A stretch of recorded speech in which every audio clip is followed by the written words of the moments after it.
ইসরায়েলের রাজধানী জেরুজালেম বৃহস্পতিবার সম্পূর্ণভাবে অচল হয়ে পড়ে যখন হাজার হাজার আল্ট্রা অর্থোডক্স ইহুদি রাস্তায় নেমে আসেন বাধ্যতামূলক সেনা নিয়োগ আইনের বিরুদ্ধে বিক্ষোভ করতে। এই বিক্ষোভ ইসরায়েলের রাজনৈতিক অঙ্গনে বড় ধরনের চাপ সৃষ্টি করেছে প্রধানমন্ত্রী বেঞ্জামিন নেতানিয়াহুর সরকারের ওপর। 30 অক্টোবর সকাল থেকে জেরুজালেমের প্রধান সড়কগুলোতে হাজার হাজার বিক্ষোভকারী জড়ো হন। তারা প্ল্যাকার্ড হাতে ধর্মীয় স্লোগান দিতে দিতে সেনাবাহিনীতে বাধ্যতামূলক নিয়োগের বিরোধিতা করেন।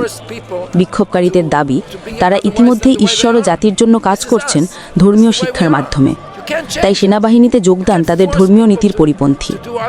ইসরায়েলের সুপ্রিম কোর্ট সম্প্রতি এক রায়ে বলেছে, উল্ট্রা অর্থোডক্স যুবকদের জন্য সেনা ছাড় আইন অসাংবিধানিক, অর্থাৎ তাদেরও অন্যান্য নাগরিকদের মতোই সেনাবাহিনীতে যোগ দিতে হবে।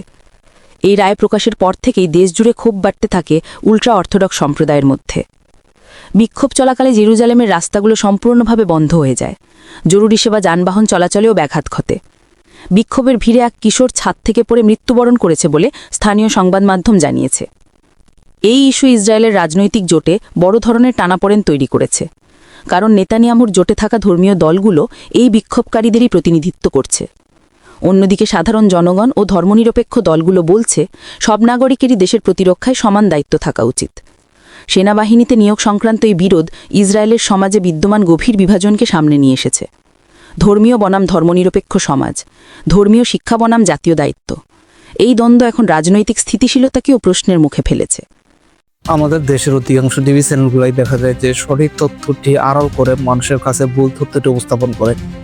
তাই আমরা চেষ্টা করি মানুষের কাছে সঠিক তথ্য উপস্থাপন করতে, এবং আমাদের এই উদ্দেশ্যকে সফল করতে আমাদের চ্যানেলটিকে সাবস্ক্রাইব করে পাশে থাকুন।